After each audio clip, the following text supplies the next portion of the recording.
சுவாமி அழகிய மணவாள பெருமாள் நாயனார் அருளி செய்த ஆச்சாரிய ஹிருதயம் 26ஆம் சூரணியிலே கர்ம கைங்கரியங்கள் சத்யாசத்திய நித்யானித்ய வர்ண தாசியானு குணங்கள் என்று அருளி செய்கிறார்.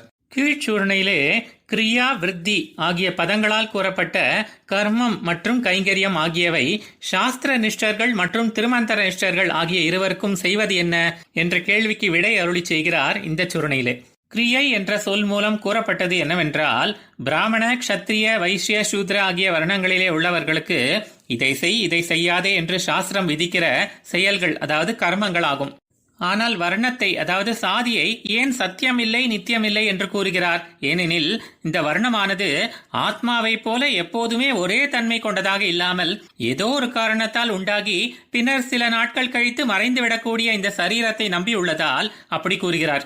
இதை செய் இதை செய்யாதே என்று ஒரு சரீரத்துக்குத்தான் விதிக்க இயலும், ஆத்மாவுக்கு விதிக்க முடியாது. சரீரம் அழியும் போது அந்த கர்மமும், அதாவது அது செய்து கொண்டிருந்த செயல்களும் அதோடு சேர்ந்து அழிந்துவிடும். ஆகவே இப்படிப்பட்ட கர்மங்கள் என்பது பொய்யானதாக, ஒரு நாளில் அழியக்கூடியதாக இருக்கும் என்று கூறுகிறார். ஆனால் விருத்தி என்று கூறப்பட்டது யாதெனில் கைங்கரியமாகும். மலர்களை சமர்ப்பிப்பது, தூபதீபம் காட்டுவது, அவன் திருநாமங்களையும் ஆழ்வார் பாசுரங்களையும் பாடுவது, அவன் அடியவர்களுக்கு பணிவிடை செய்வது என்று இதில் எதுவாக வேண்டுமானாலும் இருக்கலாம். அது ஆத்மாவுக்கு இயற்கையாக அமைந்ததாகவும் உண்மையானதாகவும் என்றுமே அழியாமல் நிலைத்து நிற்பதாகவும் எம்பெருமானுக்கு அடிமை செய்வதற்கு ஏற்றதாகவும் எப்பொழுதுமே ஒரே தன்மையுடன் கூடியதாகவும் இருக்கும்.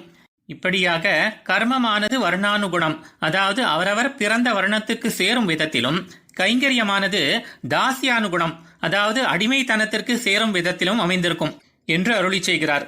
மேலும் கர்மம் பொய்யானது, அழியக்கூடியது, ஆனால் கைங்கரியம் உண்மையானது. நடுவிலே சில காலம் மறந்து போயிருக்கலாம், ஆனால் அதுதான் நம் உண்மை தன்மை.